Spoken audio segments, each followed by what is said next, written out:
This podcast contains graphic descriptions that some listeners may find disturbing. Listener discretion is advised. Now, with that being said, welcome to the Mortal Musings podcast. Right, let's do this.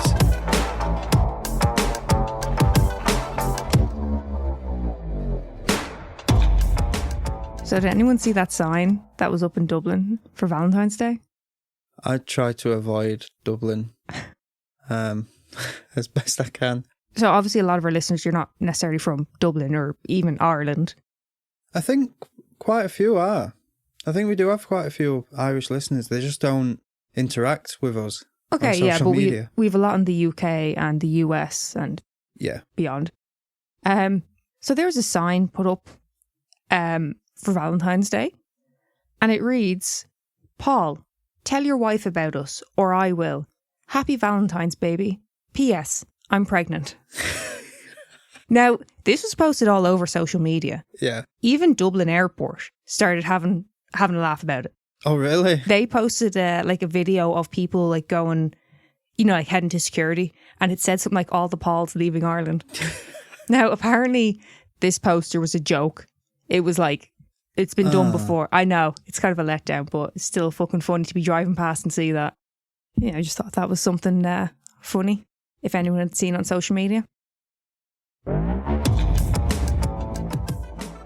CrimeCon UK, the ultimate true crime event, returns to London on the 21st and 22nd of September 2024.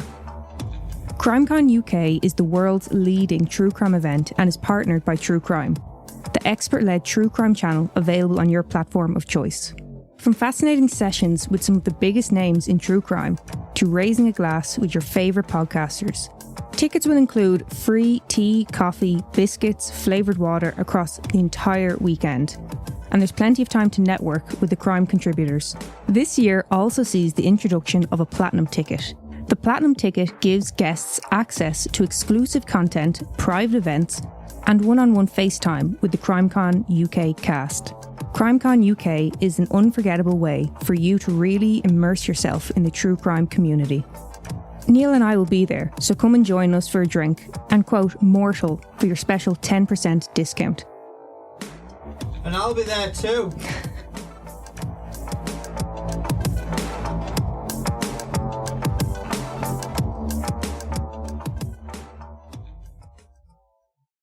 So today, Neil, we're going to talk about the murder of Marie Rose Belcastro.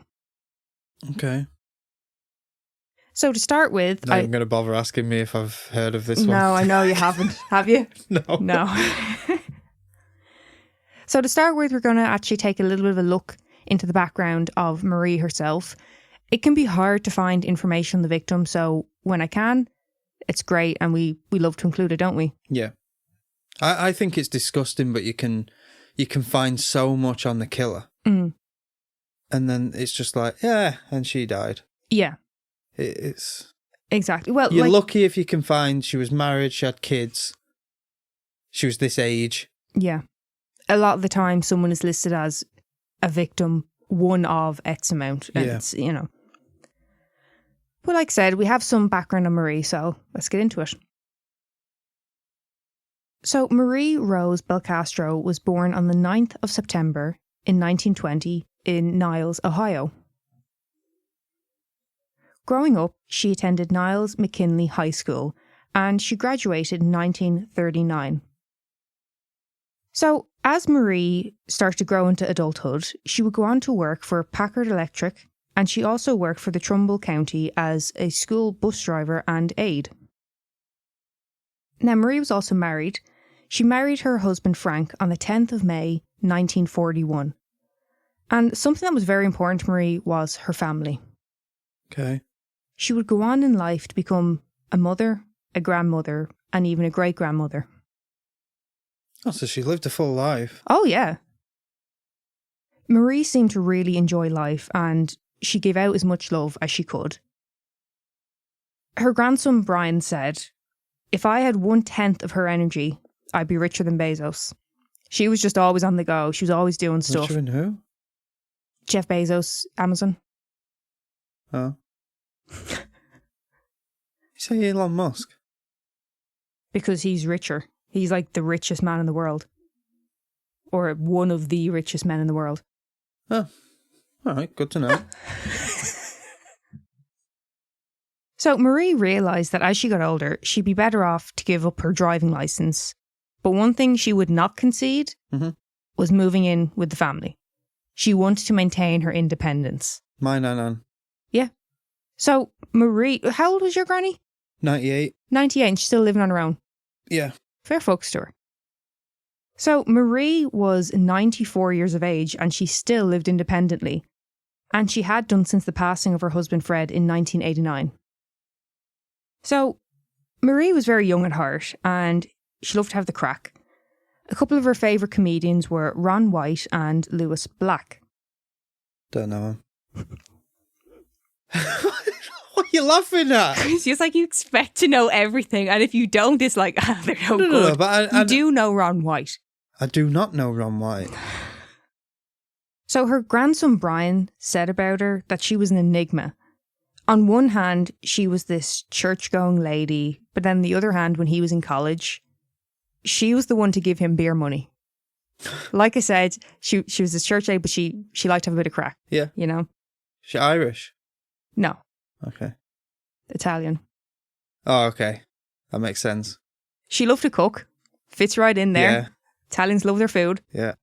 And again, her grandson Brian, something that he said was that he loved surprise visits with his grandmother. And the reason being was that if she knew he was coming over, she would go into granny mode and work overtime to put the spread out. Yeah. So he just wanted to give her a break. And, you know, she was the devil for a good houseplant. She loved a houseplant. Now, we don't know that life. We tried. No, right. We've got a plastic one now. I don't know. I don't know why. I don't know if Megan had been watching a sitcom or something, but all of a sudden she wanted us to have plants around the house, and she got a plastic one from IKEA. No, I had real ones before, do you remember? But then spiders were attracted to them and I was like, get them out. Oh yeah, well no, the first one was I got a bunch of flowers and it nearly killed a cat. Were it lilies? No. What was it? What? Ty was fine. What are you on about? Something's supposed to be poisonous to cats. Oh no, lilies are meant to be yes. No, yeah. Sorry, you're right. Neil came home, he bought me flowers. Very sweet, thank you very much. But I was like, I just need to check this. I'm pretty sure cats can't be around lilies. And yeah, apparently they are poisonous, so we had to just get rid of them. Yeah. Well, I didn't get rid of them. I think I gave them to my parents. Well, your mum. Well, my mum, yeah. But you fucked up there. Try to snuff out my cat. Yeah. So I'm now in the middle of growing some black roses in the bathroom. But yeah, so unlike us, Marie loved a good houseplant. Yeah. Unfortunately, it's not meant to be for us. She also loved to travel.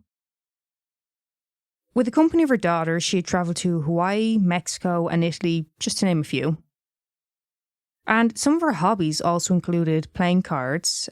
She loved fly fishing, and that was a hobby she actually picked up later in life at the age of 90. So, I mean, Marie's really putting me to shame here. Like, I do fuck all. But like I said earlier, her family. The most important thing to Marie was spending time with her family.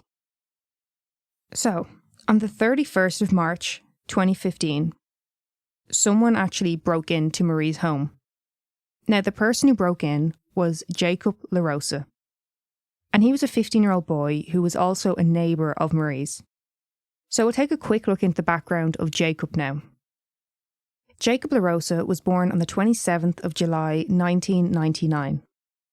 He was said to be of below average intelligence, and he had also been diagnosed with ADHD and bipolar. As far as his family life is concerned, he was said to have had a strained relationship with his stepfather, and he also did not have a good relationship with his birth father. His behaviour became such a concern to his family that they began locking doors of certain rooms in the home in an effort to stop him from stealing. His stepfather even started to sleep with a gun underneath his pillow over fears of Jacob's violent behaviour. Fucking hell. Jacob had a history of behavioural issues. Have a bit of a temper, did he? He did. So he was in and out of juvenile court. He had attended multiple juvenile detention facilities, including programs aided at helping with addiction and substance abuse. Now, unfortunately, they didn't seem to help him. Yeah. So during his stay at one of these facilities, he got into a bit of bother for multiple reasons. Threats of violence. Also following through on the threat, he punched another resident in the jaw. He used the computer there to send emails of a sexual nature to a teacher. He was also found with one of the computers in his room, and when he was asked about it, he told them that he liked to look at women while he masturbated. Oh, I thought you meant he'd nicked one of the computers from school. No, this was in one of the detention facilities. Oh. So I'm guessing it was a laptop. I don't think maybe he did wheel an entire computer unit. There was also an incident involving his 7-year-old sister, in which he threw a mason jar at her. Fucking hell. Yeah, it hit her in the eye and it resulted in her needing 18 stitches. So not the best track record here. Like I said, he's got a bit of a temper, hasn't he? So back to the 31st of March 2015, the day that Jacob LaRosa broke into Marie's home. Jacob had actually just been released from a juvenile detention centre that morning. So Jacob entered Marie's home and it was presumed that he was there looking for alcohol or money. Mm-hmm. It's not entirely clear why he entered her home. Yeah. But once he was in her home and he had encountered her, he began his vicious attack. He had brutally beaten Marie with a mag flashlight. And, like I said, we're not entirely sure why he was there. He didn't bring that with him. That was already in her home and he picked it up. Okay. And Marie did actually wear a life alert bracelet. She just never got a chance to actually use it. His attack on Marie was so severe that he had shattered her hearing aid. Her eyes had ruptured. And he had also crushed multiple bones in her face and skull. At 94 years old and at about 4 foot 8 inches tall, it would have been near to impossible for Marie to be able to fight off a 15-year-old Jacob. Now, Marie's daughter was the one to find her mother's body. Marie had been left naked from the waist down, as he had also attempted to rape her. Her body was left contorted into a sort of fetal-like position. Skull fragments and brain matter were embedded into the walls. Fucking hell. Her blood had seeped through the hardwood floors of her bedroom and down into the basement. Now, extremely vicious attack. Yeah. Brutal. And due to how severe this attack was, and the damages caused to her head and face, her family were unable to have an open casket at her funeral. 6 police officers attended the wake to pay their respects, and that was something that the family said they will never forget. LaRosa was caught the night of the murder, thank God. I mean, with something that severe, it's kind of like, was he going to go on a fucking rampage, or was it just that one-off thing? It's so extreme. How did they catch him so fast? So when Jacob arrived home that night, he was drunk and covered in blood. So they brought him to the hospital. And at the hospital, blood found on his body, including his genitals, matched Marie's DNA. So, Jacob was arrested. He was charged with aggravated burglary, aggravated battery, and attempted rape, and aggravated murder. And this is a detail that really pissed me off about this story. Mm-hmm. During the trial, Jacob got Marie's name wrong. He called her Mary during his apology. So it's like, you don't even have the fucking respect. Yeah. Like, Jacob was sentenced to life without the possibility of parole. Now, unfortunately, the story doesn't really end there. In 2021, a new law was passed in Ohio. Senate Bill 256. You're going to say releasing him under the age of 18? No. So, this bill would work retroactively to reduce his sentence. His sentence was changed to life with the possibility of parole after 25 years. There is an exception to this bill, though. If you have killed 3 or more people, you're exempt. So, Jacob only killed one, so apparently he should be fine to get out at some point in the future. And his parole hearing is now scheduled for 2040. So this means that LaRosa will be eligible for parole at least every 5 years. You know, the big issue with this is not only if someone has such violent tendencies, they shouldn't be around the public. They shouldn't be in the public. Yeah. But also the fact of the family of Marie will now be forced to speak up during LaRosa's parole hearings to try and convince the parole board to keep him incarcerated. Yeah. And, you know, her grandson Brian, who I mentioned earlier, he has been working tirelessly to fix Senate Bill 256. He doesn't feel that it's right that his or anyone else's family should be put through this every 5 years. Like, can you imagine? Yeah. Every 5, you have to relive that trauma. Yeah, it's like they say you get numb to it, they're never ever going to get numb to it. No matter how much they tell it. Well, and also, you know, like I mentioned earlier, she was 94, 4'8". Yeah. Like, it's not even like some situation where there's an altercation and something went too far. He broke into a 94-year-old woman's house, a petite, elderly woman's house. Yeah. And beat and attempted to rape her. And did he nick anything? Or did he literally just break in, do that and go? Well, like I said, they think he came into her house with the intention of stealing money or drink from her. But once he encountered her, it was just a horrifically brutal attack. I don't know. It seems a bit odd to me that he would go in looking for something, but then went to that extreme. But I don't know. Yeah. So, also something to consider. While incarcerated, LaRosa has bragged to inmates about the murder. Apparently, he had said about it, quote, saving her for later. Whatever exactly he means by that, you're bragging about a fucking murder. Fucking prick. So, they talk about juvenile killers, that they didn't know what they were doing because their brains aren't fully developed yet. Yeah. It's like where I'm at with this individual. So you see it enough times where there's mental health. You know, it's always, oh, if that had been controlled, would it have been different? I think this is an example of mental health and evil. Yeah, so when you talk about, you know, someone being so young and committing a crime like this, and the fact that they're not fully developed, well, her grandson Brian actually asked his mother's opinion on that. And she told him about how we had to replace plaster walls in your grandmother's home because pieces of her skull were lodged into the wall. Yeah. So you can do something that severe. Yeah. You know. So this is a quote taken from an article that was written from the perspective of Marie. Quote, my family forgive LaRosa, and so do I. But forgiveness does not mean relief from consequences. LaRosa should find redemption in prison, where he cannot harm others the way he harmed me.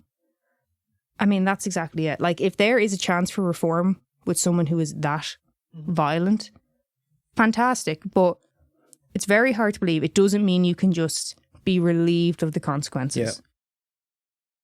Yeah. Now, I have a statement here from Marie's grandson, so I'm going to read that to you. When my grandmother's killer was sentenced to life without parole, it was a huge relief. Knowing that my family wouldn't be burdened with parole hearings was key to that relief. Now that Ohio has backtracked on protecting us from my grandma's killer, I'm filled with anxiety, especially for my children. I feel like the progress I've made personally since the murder has been wiped away. Once there was closure, backed up by the steel bars and armed guards. Now there's a sense of profound betrayal. I've known and worked on Governor DeWine's campaign for over 31 years. How could my governor and legislators care more about coddling killers than protecting victims? My girls have been in and out of therapy ever since the murder. All of the feelings they've worked through are back. For me, it's tenfold anger. Because before, if I was angry, it was directed to the killer. Now that anger is directed towards a governor who was a county prosecutor and an Ohio attorney general. A governor whose home I visited multiple times over the decades as a campaign supporter. I'm angry with the Republican Party because they've always positioned themselves as tough on crime. This law is tough on victims. I haven't felt this way since the first week or so after the murder. I'm in a state of shock. I'm exhausted. I'm angry. But I've already made some friends who are committed to this fight. I will get through this because I will dedicate my life to overturning this massive injustice. Now, as usual, with any case we cover, we link the source in the bio. And I think it's particularly important with this case because you will also find more information on Senate Bill 256 and instructions if you'd like to get involved or help in any way you can. And that's the murder of Marie Rose Belcastro, and also how Senate Bill 256 is making things a hell of a lot more difficult for victims' families. It's not a good one, though. No, I told you it wasn't. But those are the important ones to do, Neil. Mm-hmm. I agree. So obviously that was quite a sad case to hear. Particularly, you know, you're hearing from her grandson who is obviously upset about it and he's working hard. Mm-hmm. So I thought it's like maybe a little dedication to that. Neil will tell a few stories about his grandparents. Is it mainly your granny or is it your granddad as well? No, it was mainly my granddad, actually. Oh, okay. Because you never actually got to meet him, did you? No. He died in September and I was born in January. Yeah, so we'll do this as a little dedication to the grandparents, yeah? Yeah. Okay. So the first one with my granddad. So here in the UK, if you go to an ice cream van and you get an ice cream cone, if you have a flake put in it, it's a 99. Mm-hmm. Did I say here in the UK? I'm in Ireland. I thought you said here or in the UK. Oh. Right. Okay, well, are we going to fight or not? Okay, so in the UK and Ireland, Mm-hmm. if you get a flake put in your ice cream cone, it's a 99. My granddad was unaware of this, and I think there was at the Speedway. My dad and my granddad went to the ice cream van. They'd been queuing up for fucking ages because it was a big stadium, big event, and they got to the front, and my granddad said, 2 ice cream cones. So the bloke did the 2 ice cream cones and turned to my granddad and went, 99? Meaning, do you want two flakes putting in? And my granddad went, 99? Just shove up your ass. And walked away and left this bloke just stood there with these 2 ice creams. And then another one. So this is the sort of person my granddad was. They were staying in like a caravan park, like a trailer park sort of thing, but holiday. Yeah. Yeah. And there was a bloke who got cycled round with a basket on the front of his push bike stacked of newspapers. And my granddad stopped him and went, do you carry News of the World? And this bloke was like, oh, yeah, one second, sir. And it is there rummaging, and I mean going through every single paper, and he got to pretty much the very bottom and finally got a News of the World and pulled it out and went, yeah, have one. It's 8p or whatever it would be. And my granddad went, oh, I didn't want one. I just wanted to know if you carried him. Fucking wind-up merchant. What about your granny telling you about when she worked in a bakery? Yeah. She said something like, oh, I had to walk 20 miles each way every day. Uphill in the both snow. ways. Yeah, and I asked her, I said, what did you do at the... I can't remember how it went now. I think I asked her something like, oh, so, you know when you were at the bakery, what was it you actually did? She's what I fucking baked. Yeah, she went, I fucking baked, Neil. Like, what do you think I did? And it's like, well, how am I supposed to know? Yeah, were you the shop front or were you the back? I don't know. Very interesting people they were. No, tell the rest of that one. What do you mean the rest of it? If you were like, I don't know, do you maybe swept up? And she's like, of course you're fucking swept up. Oh, yeah. Did you serve customers? Of course I fucking serve customers. Yeah, so she basically did everything. Mm. But yeah, that's my grandparents on my father's side. God bless them. Thank you so much for listening. Find us on Patreon, TikTok, Facebook and Instagram. If you have a case suggestion, or maybe even your own story, email us at mortalmusingspodcast@gmail.com.